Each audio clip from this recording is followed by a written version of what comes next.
Ce journal vous est offert par le FPI, Fonds de promotion de l'industrie, votre partenaire privilégié pour la réussite de vos projets.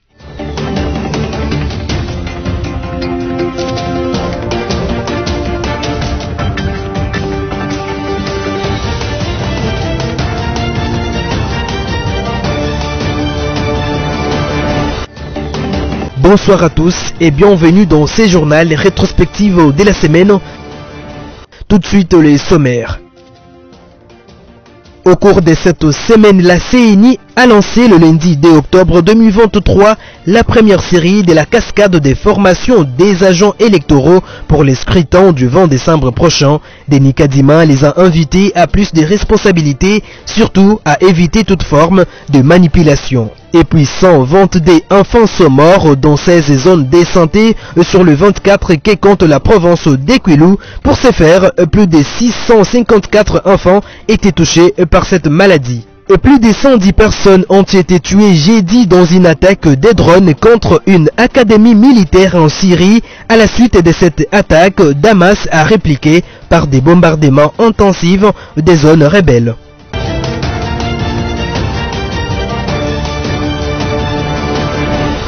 Le chef de l'État congolais Félix-Antoine Tshisekedi et son homologue zambien Hakainde Hichilema ont coprésidé la cérémonie du lancement des travaux de construction du pont sur la rivière Luapula dans la province du Haut-Katanga, un pont qui reliera les deux pays voisins.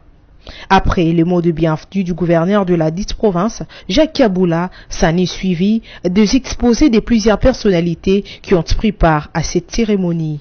Entre autres, les chefs du gouvernement congolais, Jean-Michel Samalou Kondé, et le directeur général du JED Africa. À 14 heures, passées de quelques minutes, les deux chefs d'État ont procédé à la pose de la première pierre qui a ouvert tout de suite le début de ces travaux de construction. Rappelons que c'est depuis dimanche 1er octobre que le président de la République démocratique du Congo, Félix-Antoine Tshisekedi, et tous les membres de son gouvernement séjournent à Lubumbashi, capitale économique du pays, avant la deuxième étape dans l'île Lualaba.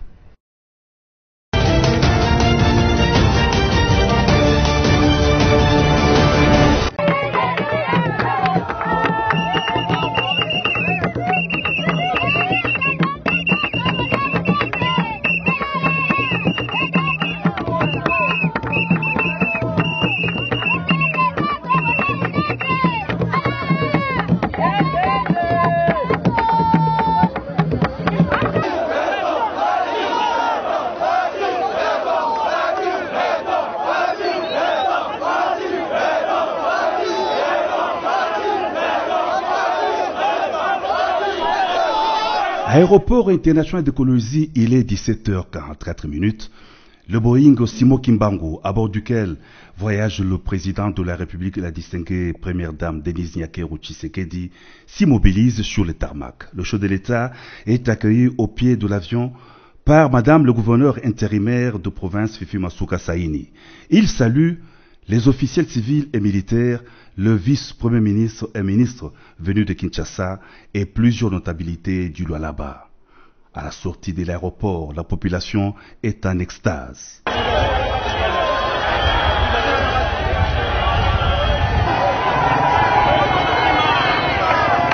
Drapeau, banderole, calicot, à la main, les Lualabaises et Lualabais ont tenu à exprimer leur soutien au chef de l'État à l'aéroport et tout le long du parcours du cortège présidentiel. À la place de la Poste, une marée humaine s'est mobilisée depuis la matinée, attendant de communier avec le président de la République qui effectue une deuxième visite de travail à Kolwezi.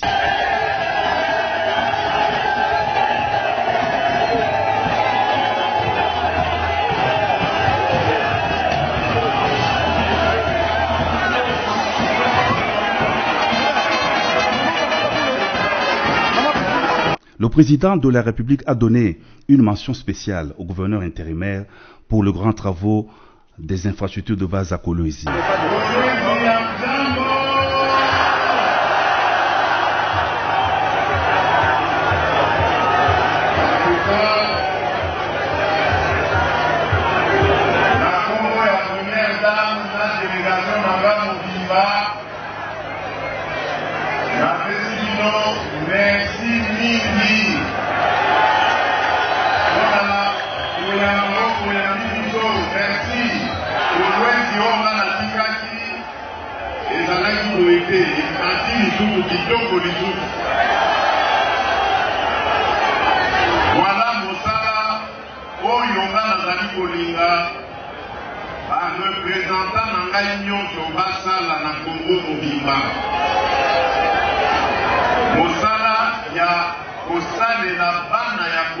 L'argent, les richesses minières doivent construire Kolwezi et le Lualaba, a dit le chef de l'État, qui tient à ce que les provinces minières reflètent la belle image de leurs richesses.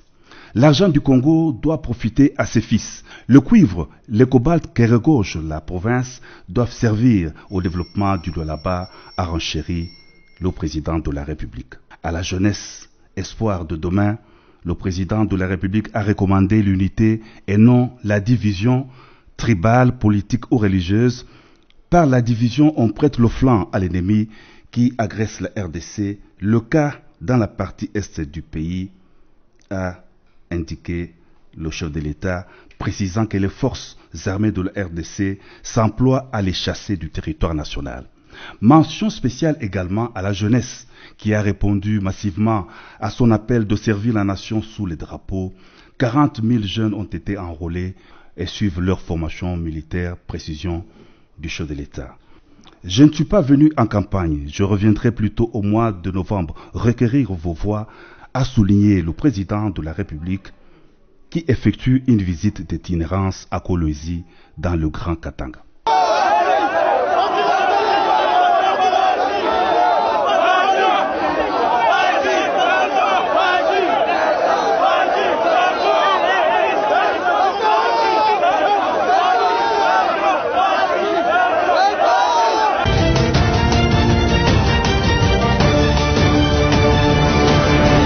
Ce que moi je peux vous dire, c'est qu'à ce stade, nous avons 500 projets qui sont préparés. Je rappelle qu'on a 3 prestataires. Le Bureau central de coordination BCECO, le CFF et le PNUD. Ils se sont repartis les territoires pour faire 1500 écoles, 700 centres de santé, et 145 bâtiments administratifs. Il y a évidemment un volet routier qui est caché. Aujourd'hui, par exemple, le président de la République a insisté depuis hier pour que les centres de santé, qui initialement, dans le cadre du projet, je pense qu'il y avait une dimension d'équipement qui n'avait pas été intégrée, pour que cela le soit. Il avait déjà donné des instructions et on va s'assurer que les écoles, comme l'école que vous avez vue hier à Kili, lorsqu'une école est livrée, elle est équipée. Il y a des bancs, il y a des tableaux, il y a de l'eau, il y a du courant. Et donc, lorsqu'on fera les dénombrements par province, vous-même vous pourrez être au courant, mais ici déjà vous avez plusieurs exemples. Et demain encore, nous serons dans les Lualaba pour voir aussi ce qui s'est fait là-bas, à titre indicatif, parce que le président de la République n'aura pas le temps d'aller partout. Donc vous pouvez être sûr que dans le cadre de l'implémentation de ces programmes, nous allons nous assurer que les Congolais le voient.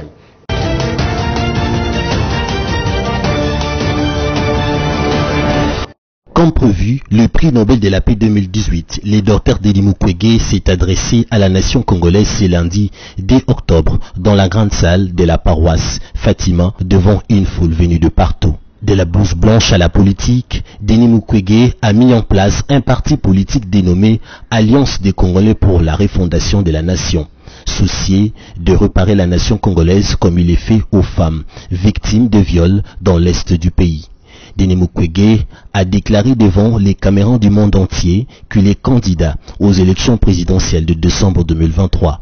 Réponse aux inquiétudes du peuple congolais, affirme le prix Nobel de la paix 2018.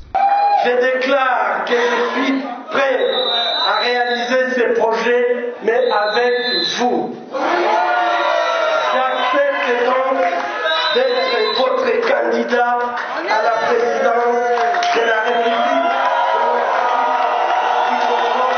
Pour Denis Mukwege, ACRN, son parti, est du côté de la nation pour redresser la République démocratique du Congo. Je ne viens pas pour la continuité. Je vous propose une véritable rupture.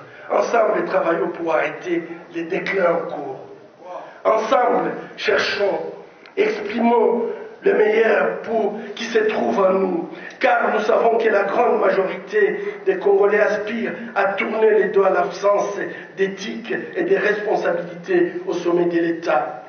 L'ensemble de la majorité des Congolais aspirent tout simplement à tourner les dos à l'absence qui a engendré et entretenu les désordres politiques, absence qui a occasionné l'immense gâchis économique et social et qui alimente les désastres sécuritaires que nous connaissons sous les régimes actuels.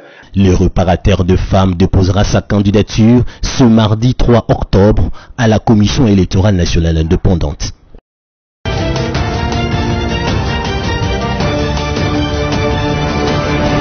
En ces jours historiques du mercredi 4 octobre 2023, Ensemble pour la République vient de déposer solennellement la candidature de Moïse Katumbi à la magistrature suprême pour être le prochain président de la République démocratique du Congo.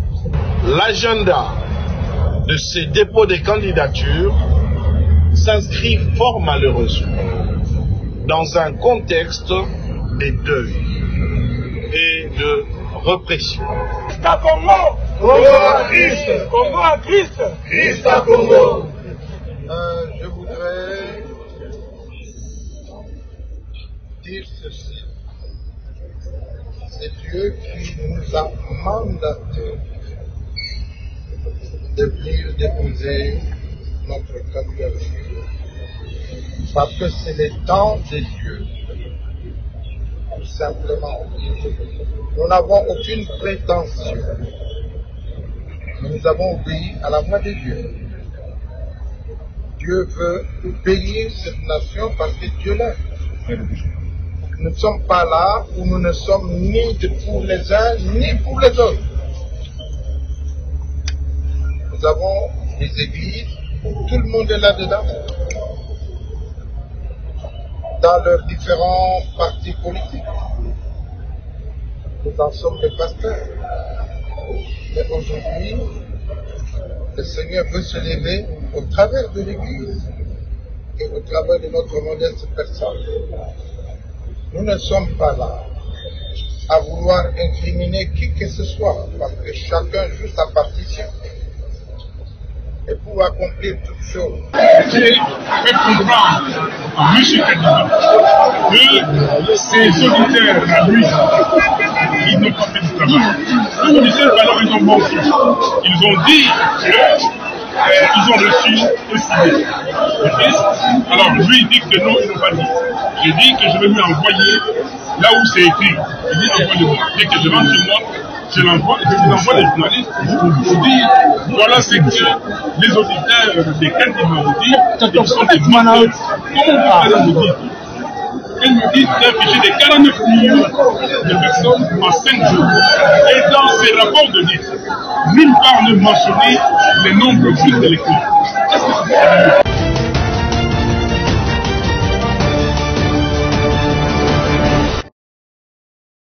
Le président de la Commission électorale nationale indépendante, Denis Kadima Kazadi, a procédé au lancement de la première série des cascades de formation de membres de bureaux des votes et des dépouillements, ainsi que des membres des centres locaux de compilation de résultats pour les élections du 20 décembre 2023. Cette formation leur permettra de mieux maîtriser le procédure concernant les opérations de vote. Le numéro 1 de la centrale électorale, Denis Kadima, les a invités à plus de responsabilités et à éviter toute forme de manipulation. Nous sommes à 78 jours de scrutin du 20 décembre 2023. Comme vous le savez, le vote se déroule en un jour, de 6h à 17h, heure locale.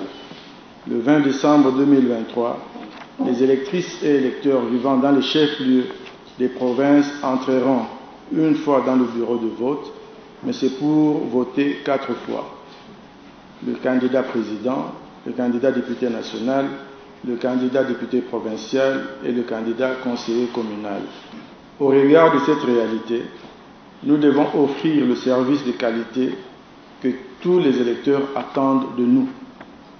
Voilà pourquoi cette formation doit être axée sur des exercices pratiques de simulation de vote, de dépouillement et de compilation. Il s'y est dénoté que ces premiers niveaux des cascades de formation va se dérouler en 4 étapes, et c'est là dans tous les démembrements de la CENI.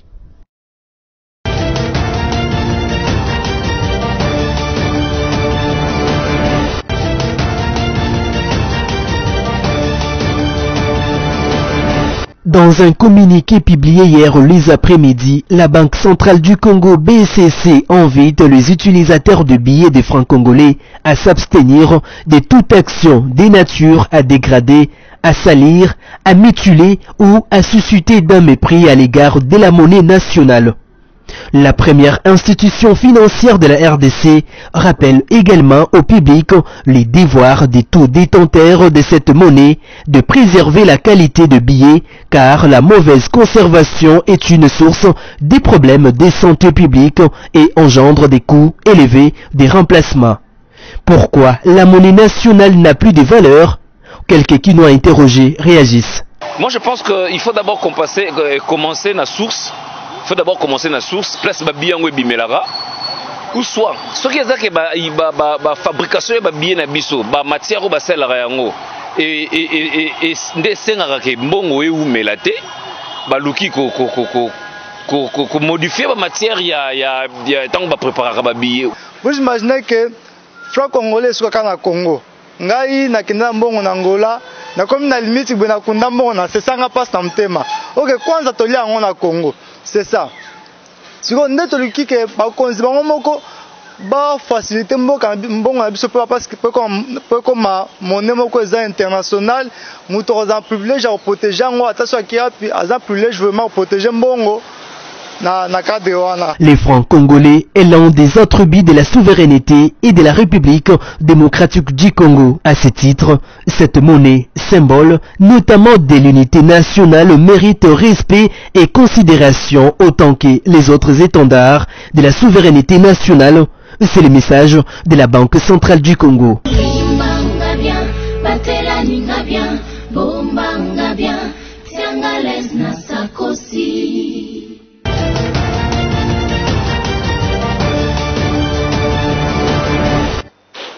La SADO, l'ODEP et Justicia SBL sont inquiets du fait que la loi congolaise sur la liberté de la presse ait été violée de manière manifeste par ceux qui mettent en cause M. Stanis Boujakera.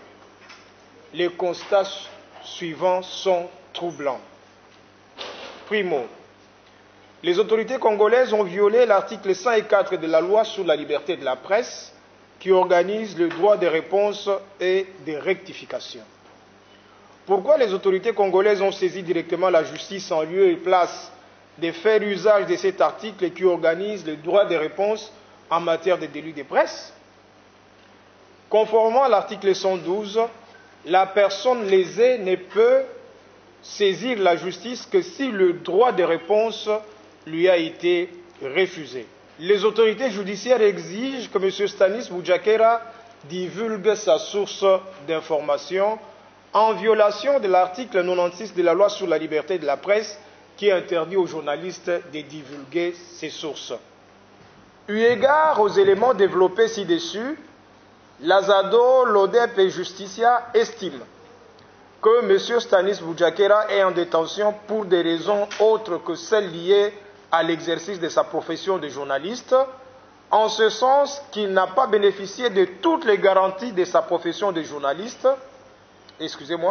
en ce sens qu'il n'a pas bénéficié de toutes les garanties organisées par la loi sur la liberté de la presse qui assure la protection de la profession de journaliste.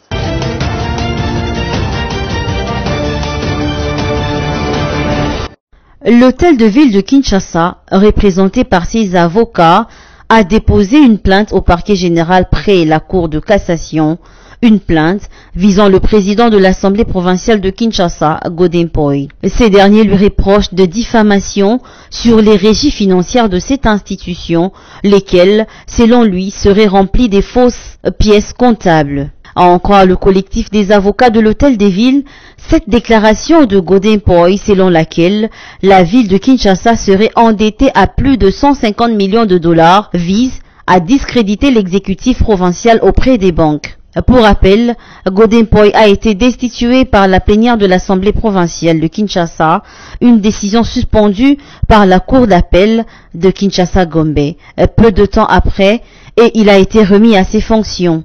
C'est depuis cette décision de la Cour qu'il y a visiblement eu un conflit entre le gouverneur de la ville de Kinshasa, Jantini Ngobila, et Godin Poi.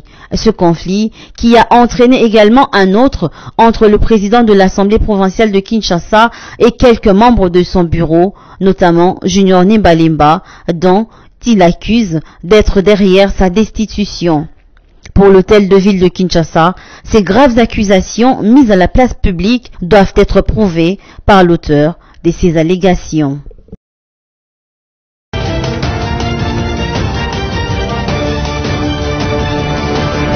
La Cour militaire du Nord Kivu a tranché à l'issue du procès mettant en cause 6 militaires de la garde républicaine poursuivis pour les massacres de plus de 50 adeptes des Wazalendo le 30 août dernier. Ce verdict est tombé tard dans la soirée du lundi et ne condamne pas que les colonels Mike Mikombe, mais également 3 autres militaires qui ont écopé des 10 ans de prison, alors que 2 autres ont été acquittés. Il s'agit du colonel Bawili et Idriss Kabamba. Les avocats des condamnés qui avaient pourtant plaidé non coupables annoncent qu'ils vont interjeter appel. Il s'y est de noter que ces militaires condamnés sont reconnus coupables de meurtre et tentative de meurtre.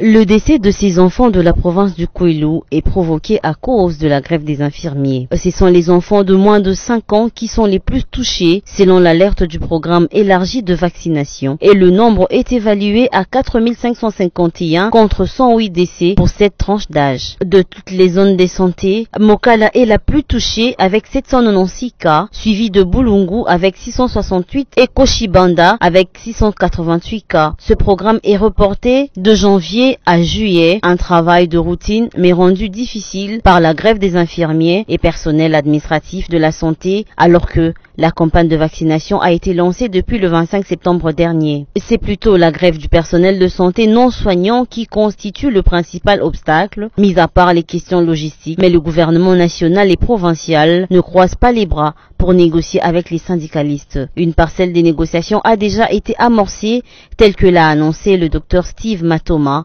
coordonnateur du programme élargi de vaccination. Malgré cela, les grévistes gardent toujours leur position jusqu'à la satisfaction de leurs revendications. Parmi les revendications des grévistes figurent la paye complémentaire des 2 premiers trimestres, l'alignement à la prime des risques, la mécanisation des nouvelles unités et la promotion en grade. Retenez par ailleurs que contrairement au Kwilu, le MSF a pu vacciner plus de 81 000 enfants contre la rougeole et 5 600 contre le choléra au Sud Kivu et au Maniema.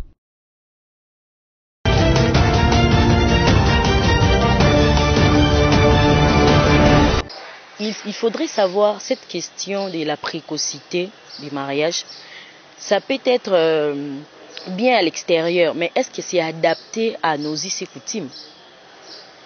En RDC, particulièrement à Kinshasa, les gens peuvent respecter en disant ma fille doit se marier à 18 ans. Mais est-ce qu'au fin fond, cela sera respecté? Mais par rapport à mon avis, je dirais que je suis contre cela. Pourquoi? Parce que ça ne permet déjà pas la jeune fille avoir accès à l'éducation. Vu les tâches ménagères, au-delà de ça, elle va courir des risques sur les violences conjugales. Au-delà de ça, lorsque la jeune fille est en danger, ce n'est pas qu'elle-même, mais c'est tout un pays qui est en danger. Dans toute règle, il y a des exceptions. C'est vrai qu'on peut dire qu'on ne peut pas épouser une personne qui a moins de 18 ans.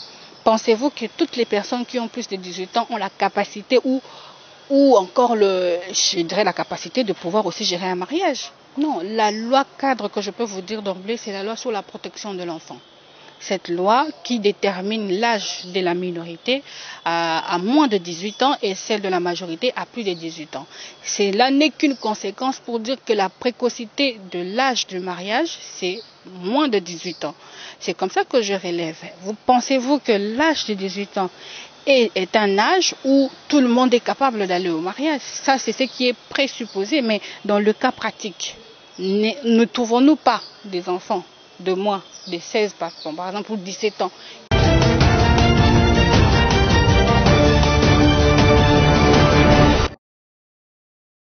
Le décès de ces enfants de la province du Kwilu est provoqué à cause de la grève des infirmiers. Ce sont les enfants de moins de 5 ans qui sont les plus touchés selon l'alerte du programme élargi de vaccination et le nombre est évalué à 4551 contre 108 décès pour cette tranche d'âge. De toutes les zones de santé, Mokala est la plus touchée avec 796 cas, suivi de Bulungu avec 668 et Koshibanda avec 688 cas. Ce programme est reporté de janvier à juillet, un travail de routine mais rendu difficile par la grève des infirmiers et personnels administratifs de la santé alors que la campagne de vaccination a été lancée depuis le 25 septembre dernier. C'est plutôt la grève du personnel de santé non soignant qui constitue le principal obstacle, mis à part les questions logistiques. Mais le gouvernement national et provincial ne croisent pas les bras pour négocier avec les syndicalistes. Une parcelle des négociations a déjà été amorcée, tel que l'a annoncé le Dr Steve Matoma, coordonnateur du programme élargi de vaccination. Malgré cela, les grévistes gardent toujours leur position jusqu'à la satisfaction de leurs revendications. Parmi les revendications des grévistes figurent la paye complémentaire des 2 premiers trimestres, l'alignement à la prime des risques, la mécanisation des nouvelles unités et la promotion en grade. Retenez par ailleurs que contrairement au Kwilu, le MSF a pu vacciner plus de 81 000 enfants contre la rougeole et 5 600 contre le choléra au Sud Kivu et au Maniema.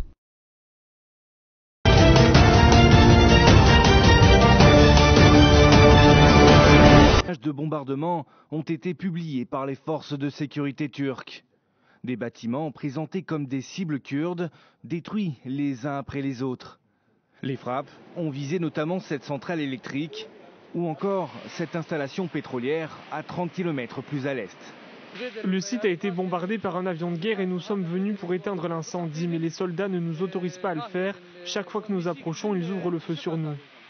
Depuis l'attentat de dimanche dernier à Ankara, revendiqué par le Parti des travailleurs du Kurdistan, les Turcs multiplient les tirs de représailles dans le nord-est de la Syrie. Une zone contrôlée par les Kurdes des forces démocratiques syriennes, où les auteurs de l'attaque auraient été formés selon le président Erdogan. Mais les autorités turques n'ont pas attendu cet événement pour intensifier leurs frappes. En septembre déjà, l'armée s'en prenait violemment aux combattants kurdes de Syrie, mais aussi d'Irak, en ciblant des points stratégiques. Nous sommes toujours menacés par Erdogan, mais nous n'avons pas peur parce que nous sommes sur notre terre. Nous n'aurons jamais peur de lui. Nous sommes déjà confrontés à des pénuries et les gens s'inquiètent de savoir comment préserver ces ressources. Lorsqu'il y a une menace d'attaque contre des installations, cela provoque des pénuries sur les marchés et la peur aussi parmi la population. Une situation qui crée aussi des tensions avec les États-Unis, soutien des forces démocratiques syriennes. Jeudi, les troupes américaines ont abattu un drone turc au nord de la Syrie. Selon le Pentagone, l'engin volait à moins de 500 mètres de leur emplacement et représentait une potentielle menace.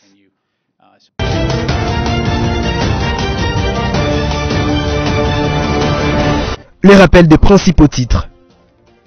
Au cours de cette semaine, la CENI a lancé le lundi 2 octobre 2023 la première série de la cascade des formations des agents électoraux pour les scrutins du 20 décembre prochain. Denis Kadima les a invités à plus de responsabilités, surtout à éviter toute forme de manipulation. Et puis 122 enfants sont morts dans 16 zones de santé sur le 24 qui compte la province d'Ekwilu. Pour ce faire, plus de 654 enfants étaient touchés par cette maladie. Et plus de 110 personnes ont été tuées jeudi dans une attaque des drones contre une académie militaire en Syrie.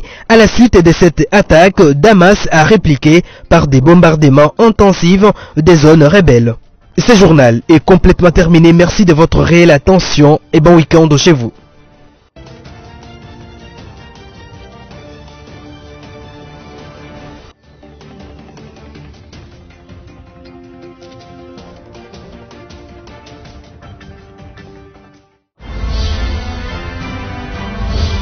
journal vous a été offert par le FPI, Fonds des promotions de l'industrie, votre partenaire privilégié pour la réussite de vos projets.